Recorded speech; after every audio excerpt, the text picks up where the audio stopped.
So isang magandang umaga po sa ating lahat. Ngayon po tayo po ay dadako sa ating mensahe para sa umagang ito. Huwag maging pahapay-hapay sa pananampalataya. Ano ba ibig sabihin ng pahapay-hapay? Medyo malalim na salita, ano? No? Unsteady sa English, no? Ayan. Huwag maging pahapay-hapay sa pananampalataya. No. Mabuhay, ano? Baga sa lasing hindi diretso ang kalsada. Ano? Bako-bako. Ayan, pahapay-hapay. Kung saan mapunta, doon kung ano natin sa barko o sa bangka, kung saan umihip ang hangin, doon siya pupunta. Mapakaliwa, mapakanan, hindi makontrol. Pahapay-hapay, unsteady. So ngayon, ano yung isa doon sa dahilan kung bakit ang iba ay napapahapay sa pananampalataya? Kasi inipaksa natin, huwag daw maging pahapay-hapay sa pananampalataya. Ibig sabihin, merong napapahapay-hapay doon sa kanilang pananampalataya. Kuminsan nandito sa kaliwa, kuminsan nandito sa kanan, hindi niya may diretsyo, makontrol. Ano isa sa dahilan? Ang sabi sa banal na kasulatan, 1 Corinto 15:1-2 na magandang balita, Biblia, at ngayon ipinaalala ko sa inyo mga kapatid, ang mabuting balita na ipinangaral ko sa inyo. Iyan ang ebanghelyo na inyong tinanggap at naging saligan ng inyong pananampalataya. Sa pamamagitan nito'y naliligtas kayo kung matatag kayong nananahan sa salitang ipinangaral ko sa inyo, liban na nga lamang kung kayo sumampalataya na di iniisip ang inyong sinasampalatayanan. Isa sa nagiging dahilan kung bakit mabuhay ang pananampalataya, pinag-uusapan na natin dito, kapatid. Di ba? Kasi yun ang sabi ni Apostol Pablo sa kapatiran sa Efeso, huwag maging pahapay-hapay ang inyong pananampalataya, sapagkat marami rin siya nakikita sa panahon na yon na ang ibang kapatid pahapay-hapay sa kanilang pananampalataya. At isa sa dahilan, liban na nga lamang kung kayo'y sumampalataya na di iniisip ang inyong sinasampalatayanan. Merong kuminsan na taong sumasampalataya pero hindi niya alam kung ano yung kanyang sinampalatayanan. Hindi niya lubos na naunawaan yung aral na kanyang sinampalatayanan. Di ba? Lalo na nga sa loob ng iglesia. Yung iba, bakit nagpabotismo pagdating sa iglesia? Kasi, may nililigawan na maraming nangyayaring ganyan. Meron siyang nililigawan, lalaki yon, may iglesia yung babae, nililigawan yung babae. Ang gusto ng babae, siya maging iglesia. Para siya sagutin. Nagpabotismo. Yung ba'y tunay na pananampalataya niya? Kasi experience na dito sa Gapan, nangyayari mga ganyan May alam akong ganyan na nanligaw, kasi kung iglesia para sagutin siya, nagpabotismo. Nung magka-break, wala na. Diba? Asan yung pananampalataya doon? Yun ang sinasabi, pahapay-hapay ang pananampalataya. Kung bakit, hindi raw iniisip yung kanyang sinampalatayanan. Yung kanyang pananampalataya nakasalig doon sa kanyang niligawan. Meron ding iba naman na bakit aktibo, meron din pangyayaring ganyan sa loob ng iglesia. Mga magulang, anong buhay yung kanilang mga magulang? Kumpleto ang pamilya, lahat ng anak nasa iglesia. Pero nung mawala ang magulang, wala na. Isa-isa nang nawala ang mga anak. Bakit? Yung pananampalataya nila hindi matatag. Yung kanilang pananampalataya, kaya sila nandoon sa pagsamba, takot sa magulang, hindi takot sa Diyos. Sa magulang nila natatakot sapagkat pagagalitan, papaluin, kinakailangan kompleto. Pero nung mawala yung matanda, unti-unti nang nawala. Bakit natin sinasabi, nangyari noon, nangyayari din ngayon. Na ayaw ni Apostol Pablo nang mangyari pa, na huwag wikang maging pahapay-hapay. ang ating pananampalataya. Bigay tayo ng halimbawa din. Tulad ng talinghaga, dito sa mga, yung mga nahulog sa batuhan, kung saan-saan. Tinawan natin dito sa 13:19 na Mateo. Kung ang sino man ay nakikinig ng salita ng kaharian, at ito'y hindi niya na pag-uunawa, ay pinaroroonan ng masama, at inagaw ang nahasik sa kanyang puso, ito yung nahasik sa tabi ng daan. Nakinig ng salita, kaya lang, hindi raw naunawa ang mabuti, yung salitang napakinggan, dumating yung ibon, natuka ng ibon, yung binhing, konting binhing tumubo sa kanyang puso, naagaw pa. Diba? Yun yung nahasik sa tabi ng daan. Wika. At ang nahasik sa mga batuhan ay yung nakikinig ng salita at pagdakay tinatanggap ito ng buong galak. Gayon may wala siyang ugat sa kanyang sarili, kundi sandaling tumatagal at pagdating ng kapighatian, pag-uusig, dahil sa salita ay pagdakay natitisod siya. Nanampalataya ngunit kakaunti ang pananampalataya. Ang sabi pa nga, walang ugat eh. Wala siyang ugat sa kanyang sarili. Ano? Kaya nung dumating yung mga pagsubok sa buhay, kahirapan, mga pag-uusig, bumigay na, nawala na. So, ibig sabihin, pahapay-hapay yung kanyang pananampalataya. Hindi matatag yung kanyang pananampalataya. Sa 22, at ang nahasik sa mga dawagan ay yaon dumirinig ng salita. No? Dumirinig talaga ng salita to. Kaya lang nangyari.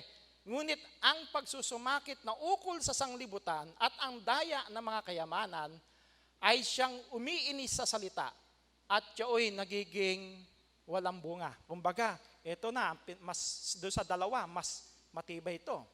No? Talagang dumirinig ng salita. Kaya lang, sino raw ang uminis? Dahil doon sa pagsusumakit, doon sa kayamanan, no?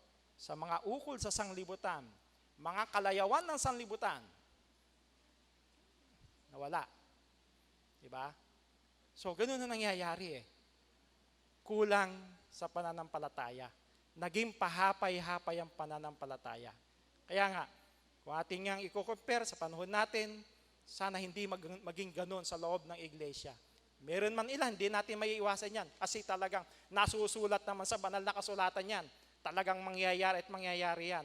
Maging sa loob ng iglesia. May mga mangyayaring ganyan na nadaraya dahil doon sa sumobra ng busy, yumaman, lagi natin nasasabi, hindi lang din naman yung kayamanan, maging yung kahirapan, nagiging dahilan para yung salitang naitanim sa puso ng isang kapatid, maagaw, mainis ng maraming kaabalahan, kalayawan ng sanlibutan. Diba? Pero yung tayong mga nandito sa mabuting lupa, ano ang sabi?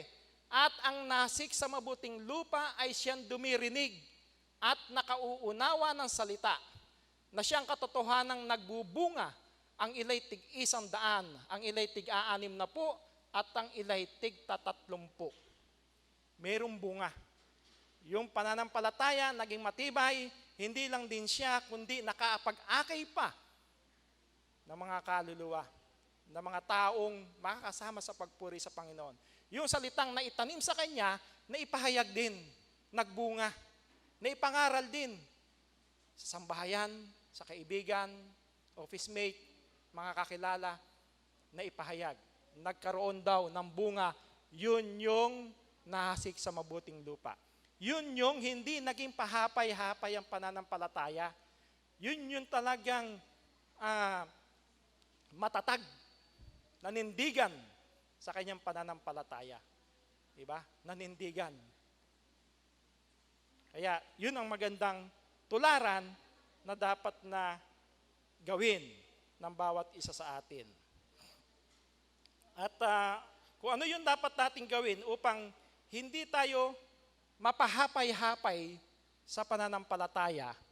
Ano nga ba ang dapat nating gawin? Hebreo 10:25. Na huwag nating pabayaan ang ating pagkakatipon na gaya ng ugaling ng iba, kundi mangag-aralan sa isa't isa. At lalo na kung inyong namamalas na nalalapit na ang araw. Di ba? Huwag daw pabayaan. Bakit hindi dapat pabayaan yung araw ng pagkakatipon? Tulad ng ating ginagawa. Dito tayo nakapakikinig ng salita ng Diyos. Di ba? Dito tayo nakikinig ng salita ng Diyos. Di ba? Sabi pa rin doon sa banal na kasulatan, sa Roma 10:17, so then faith cometh by hearing, and hearing by the word of God.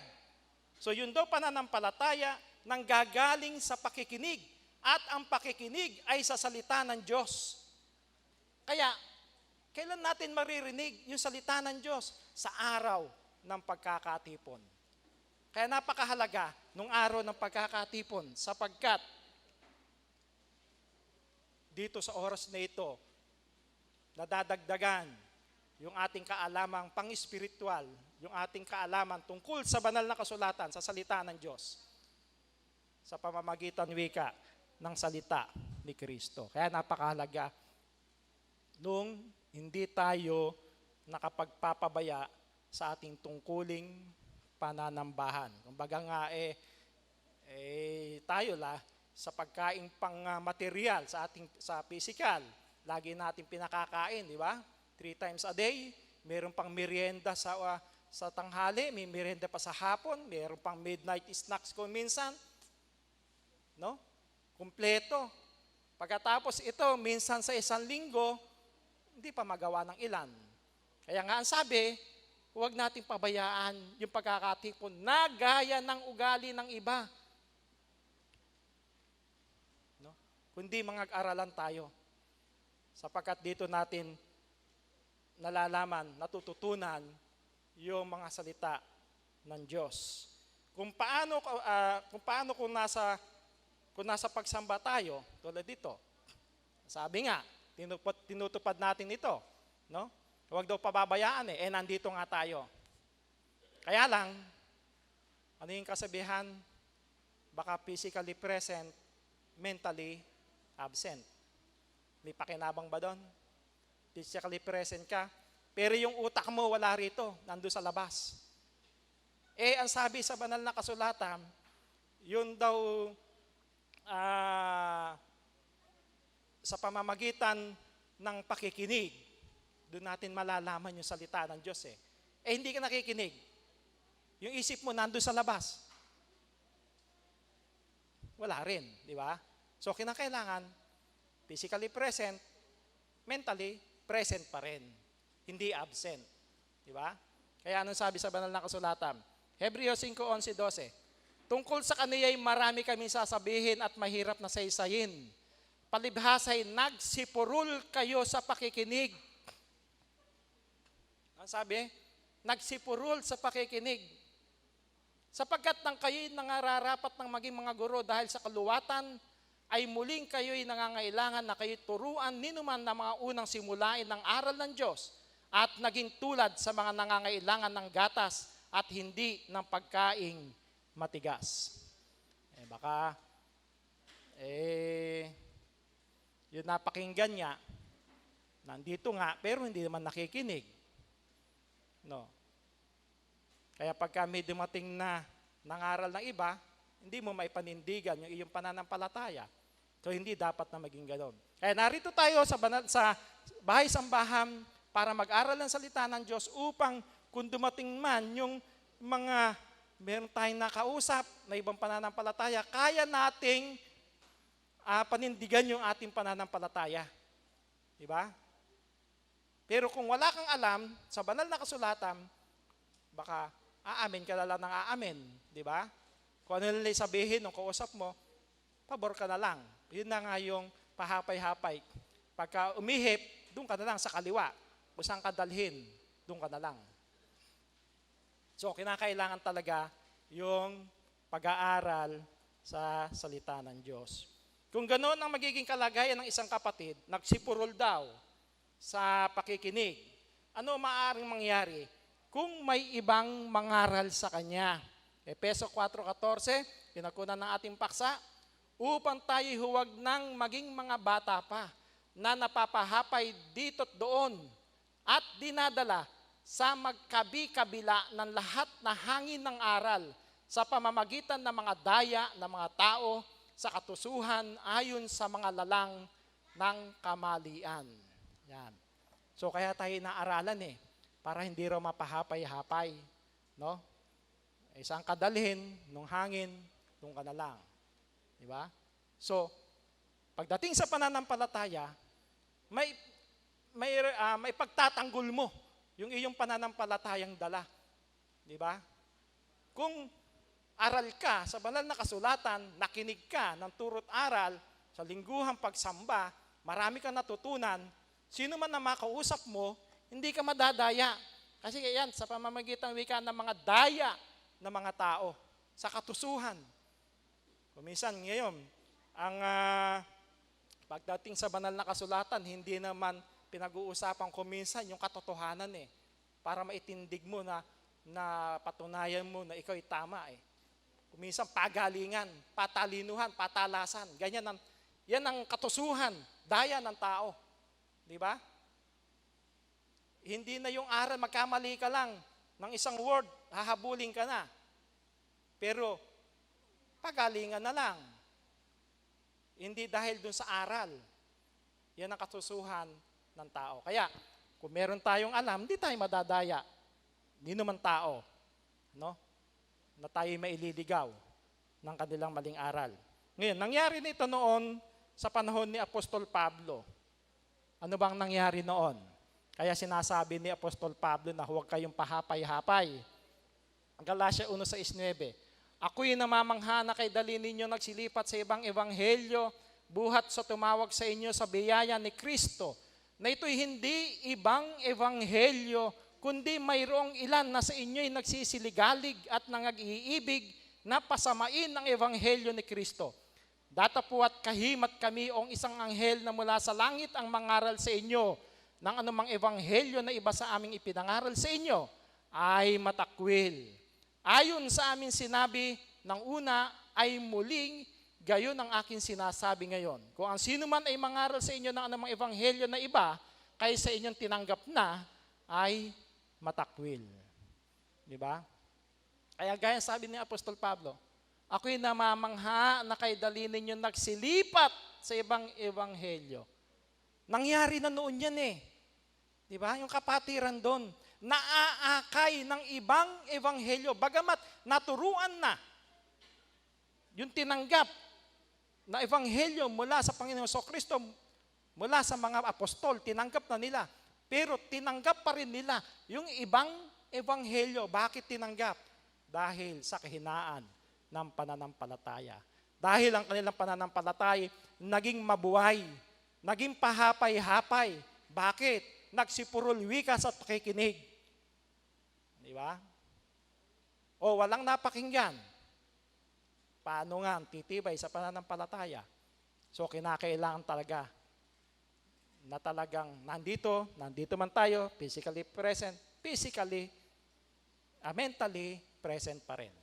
Di ba? Nakikinig ng salita ng Diyos. Itinulad din yan sa pananampalatayang nag-aalinlangan. Ano ang sabi ni Santiago? 1:6, ngunit humingi siyang may pananampalataya na walang anumang pag-aalinlangan.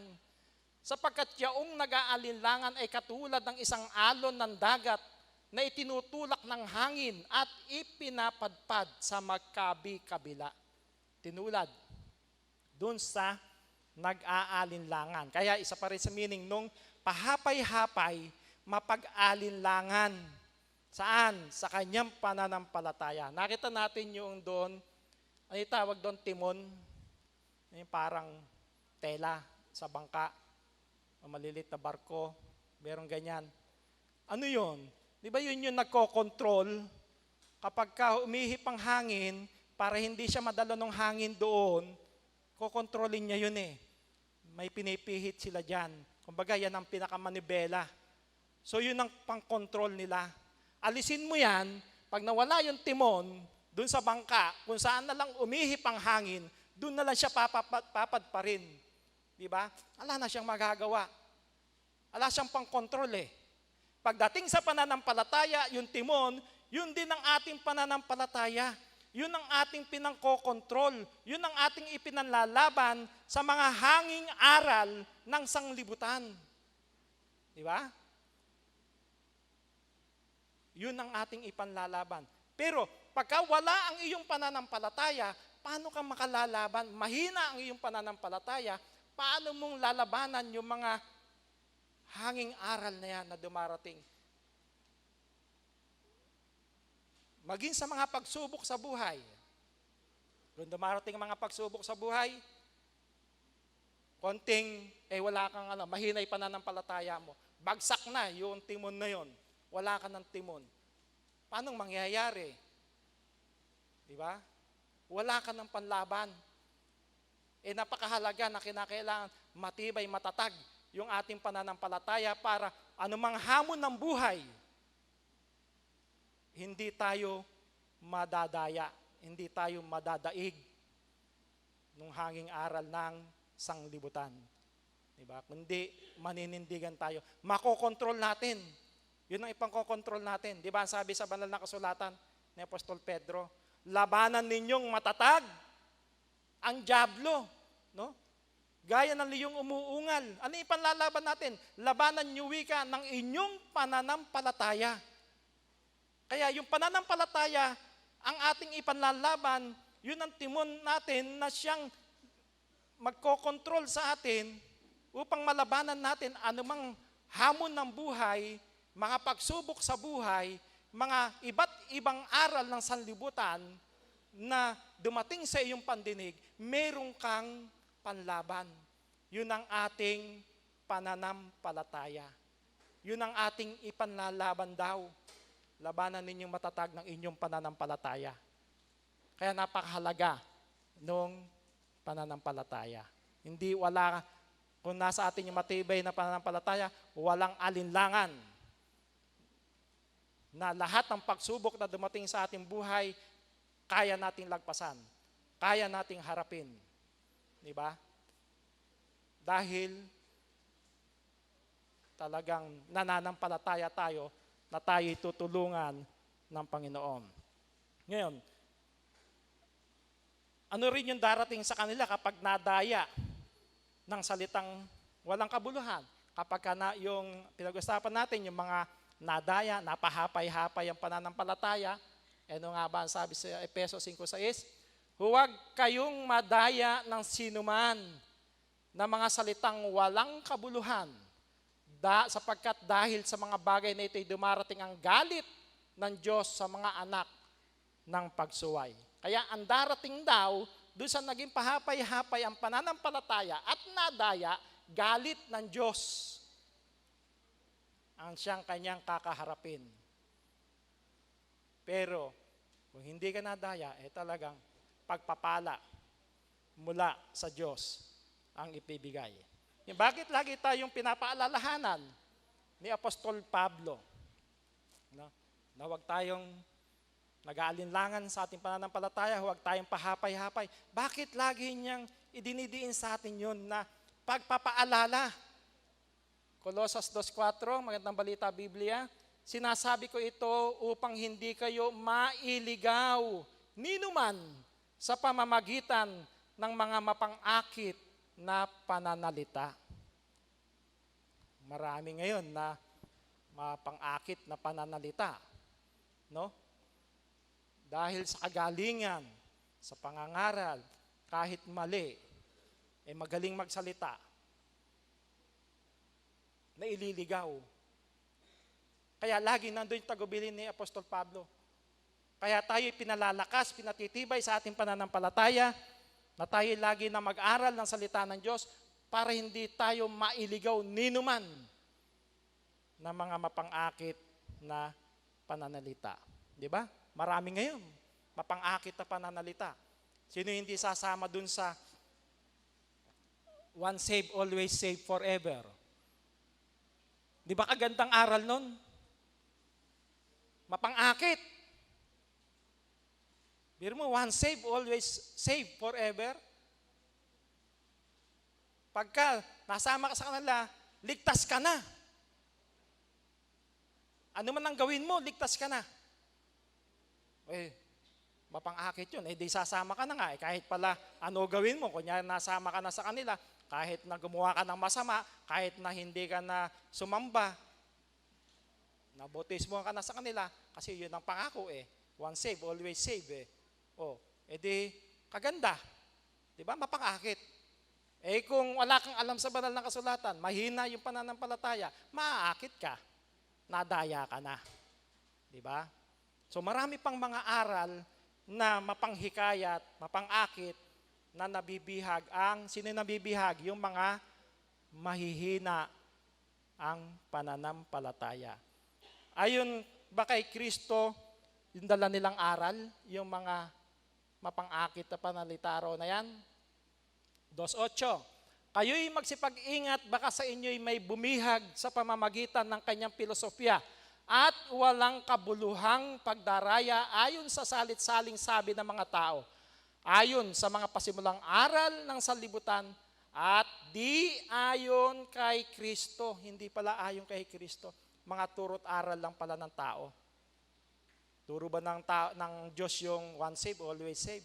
Di wala nang mapapahamak sa ating lahat na nasa loob ng iglesia.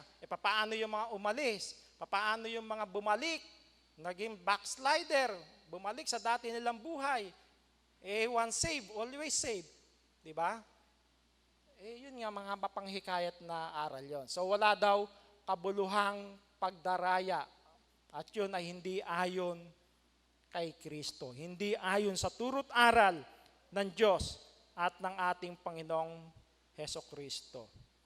Sa 7, kung ano ang dapat nating makita sa ating pananampalataya, na nangag-uugat at nangatatayo sa Kanya at matibay sa inyong pananampalataya, gaya ng pagkaturo sa inyo na sumasagana sa pagpapasalamat. So kinakailangan daw, nag-uugat yung ating pananampalataya. Sabi, matibay. Diba? Nag-uugat tayo. Diba? Ano yung punong yung nyog. Yan, matibay yan Kasi malalim ang mga ugat niyan. Maraming ugat. Sa labat sa ilalim ng lupa ang ugat niyan. Kaya matibay siya. So kinakailangan, pagdating din naman sa turut aral ng Diyos, maalam tayo sa turut aral ng Diyos. Yun ang magpapatibay ng ating pananampalataya. Diba? Yun ang dapat gawin ng isang lingkod ng Panginoon. Paano kung may nagturo sa atin ng ibang aral? Hebreo 13:9. Huwag nga kayong padala sa mga turong sari-sari at di kilala, sapagkat mabuti na ang puso ay patibayin sa pamamagitan ng biyaya, hindi sa pamamagitan ng mga pagkain na di pinakikinabangan ng mga nag-abala sa kanila. Huwag daw padala sa mga turong sari-sari. No? Hindi ro kilala yun Kaya maraming aral niya. Iba't ibang mga aral niya. Tulad dun sa natalakay nung nakaraang linggo, tungkol sa pagkakilala sa ama't anak. Ano ang pagkakilala ng iba? Siya rin. Oneness. Yung ama't anak, siya rin. Meron pang nagsasabi, yung si Kristo raw, kapatid daw ni Satanas. Atin ko minsan yan sa telebisyon. Meron pang isang, galit na galit, isang pastor naman, galit na galit naman kay Pablo. Masama daw si Pablo. No? Lalo pang namusong, marami daw asawa ang Panginoong Hesukristo. Paano yun? Yun nga yung mga turong sari-sari at di kilala. Yun yung mga turot aral ng tao na nanliligaw. Sa atin dito, si Jesus daw, siya rin daw si Rizal. Di ba? Di ba? Anong aral yun? So, pinakakain ka man noong turot aral na yun, na hindi kilala, anong mangyayari? Ayan, sabi sapagkat mabuti na ang puso ay patibayin sa pamamagitan ng biyaya, hindi sa pamamagitan ng mga pagkain na di pinakikinabangan ng mga nag-abala sa kanila. Pakain ng pakain, pero hindi rin pakikinabangan. Nung nagpakain at maging nung pinakain, walang pakikinabangan. Araw-araw man niyang pakainin ng salitang turot aral, mga turong sari-sari at di kilala, hindi raw pakikinabangan. Baliwala. Di ba? Ano mang klase pakain gawin mo? Hindi pakikinabangan. Kundi merong panganlason na dala na ikamamatay ng taong tumanggap ng pagkaing may lason, pagkaing mga salit-saling sabing turot aral ng tao at hindi ng aral ng Diyos at ng Panginoong Kristo. Dapat ba tayong maniwala agad-agad kung may ibang mangaral sa atin? Unang 4:1, mga minamahal, huwag kayong magsipaniwala sa bawat espiritu, kundi inyong subukin ang mga espiritu kung sila'y sa Diyos, sapagkat maraming nagsilitaw ng mga bulaang propeta sa sanglibutan. Huwag daw magsipaniwala sa bawat espiritu. Di ba? Tulad doon sa panalangin kanina, kapatid na Jonel, no? Na sana isugo sa atin yung Espiritu Santo, sapagkat yung ating pakikipaglaban, digmaan, hindi ng katawan, ng laman, kundi pakikipaglaban sa masamang espiritu ng sanglibutan. Mga aral, turot aral ng sanglibutan. Kaya dapat, sabi nga, subukin. Kung paano mo masusubok? Kung sila'y tama. Kung ikaw din naman, wala ka ring alam sa Bible. Paano mo masusubok na tama sila? So, kinakailangan, maalam ka rin sa Bible para pagka merong sa iyong nangaral, alam mo na agad, isang salita pa lang noon. Mali ito. Hindi tama ito. Hindi ito ang nakasulot sa banal na kasulatan. Di ba? Kasi may alam ka na. Kung wala ka pang alam, tatanggapin mo lang ang tatanggapin yon. Yung tuturo ituturo nung ibang mga ngaral sa iyo dahil wala ka pang alam. Yun ang tatanggapin mo. Pero kung may alam ka na sa banal na kasulatan, kayang-kaya mong ipaglaban ang iyong pananampalataya, anumang aral ang iyong mapakinggan. Kaya ano ang dapat nating ibihis upang hindi tayo madaya ng turong sari-sari at di kilala. Efeso 6:12, sa katapos-tapusin, magpakalakas kayo sa Panginoon at sa kapangyarihan ng kanyang kalakasan.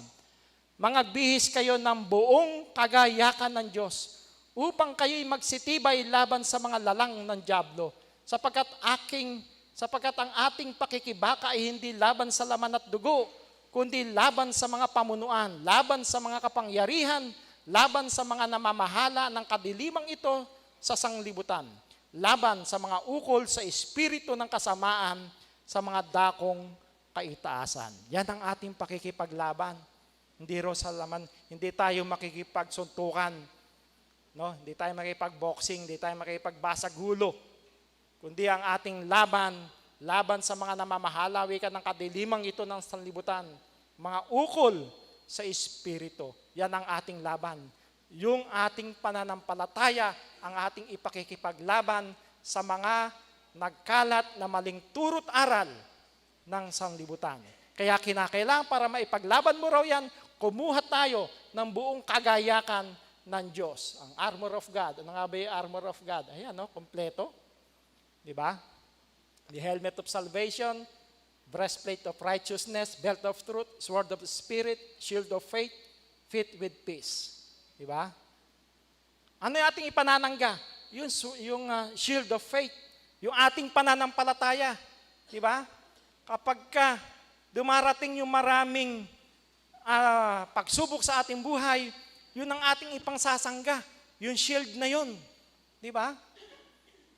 Di ba parang sa may patalastas, yung sa may sipon, no? May ubo, meron siyang shield. Pagka umubo yung katabi, haharangan niya yung ubo para hindi siya mahawa. Ganun din sa ating pananampalataya. Shield of faith, yung ating pananampalataya, ang ating ipangaharang, ipangsasangga doon sa mga pagsubok ng buhay, maging sa mga turot aral ng sanglibutan.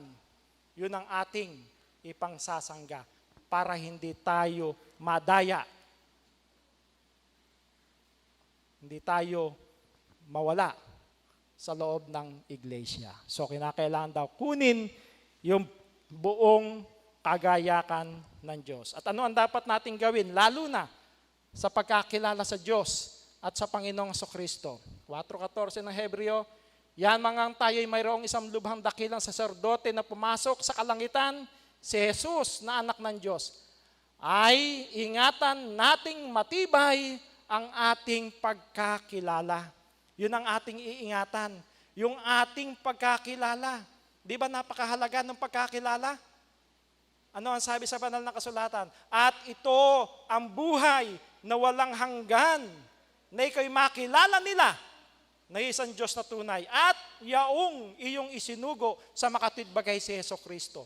Napakahalaga pala nung pagkakilala. Kaya pinaiingatan sa atin, ang sabi, ingatan nating matibay ang ating pagkakilala. Bakit? Equals buhay na walang hanggang kasi. Di ba? Sa ating pananampalataya dito, sa loob ng iglesia, napakahalaga ng pagkakilala. Kaya nga, pagdating nga sa pag-aaral ng banal na kasulatan, yan ang kauna-unahan. Yan ang main doctrine, pagkakilala sa Ama at sa Anak. Kasi kung, gaya na sabi ni Apostol Pablo, nagsusumakit man daw, saktan mo may sarili mo, pero hindi ayon sa pagkakilala, wala ring kabuluhan. Diba? Kaya napakahalaga ng pagkakilala. Yung mga aral, mga iba pang turot aral, mga secondary na lang mga pampatibay ng ating pananampalataya. Pero ito ang pinakamahalaga sapagkat sangkot yung buhay na walang hanggan doon sa tamang pagkakilala sa Diyos at sa ating Panginoong Jesucristo. Kaya ang dapat natin gawin, doon sa tamang pagkakilala na yun, sa turot aral ng Diyos, 4:13 ng Kawikaan, hawakan mong mahigpit ang turo, huwag mong bitawan iyong ingatan, sapagkat siya'y iyong buhay. Hawakan daw nating mahigpit, huwag nating bibitawan. Bakit? Yun ang buhay natin Yun ang maghahatid sa atin sa buhay na walang hanggan. Yung turot aral na ating pinanghawakan, na naging matibay yung ating pananampalataya, gaya ng sabi ni Apostol Pablo, ligtas kayo kung matyagan ninyong iingatan ang salitang ipinangaral ko sa inyo. Maliban na wika kung kayo nagsisampalataya ng walang kabuluhan. Kaya kinakailangan talaga matyagang ingatan, hawakan daw mahigpit yung turot aral, lalo na yung pagkakilala sa Ama at sa Anak. Yan, pinaka-importante sapagkat sangkot ang buhay na walang hanggan. Kaya tayo tinuturuan ni Apostol Pablo, huwag maging pahapay-hapay, huwag maging mabuhay yung ating pananampalataya, kundi manindigan tayo sa ating pananampalataya na tinanggap, lalo na sa pagkakilala sa Ama at sa Anak. Isang magandang umaga po sa ating lahat.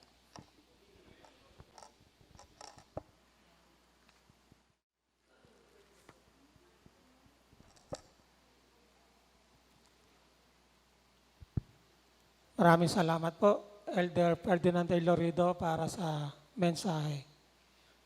At sa ating pong pagtatapos, tayo po'y awit panalangin, number 100. At pangunahan po tayo sa panalangin ng ating mahal na kapatid, Sister Emma Alenzuela.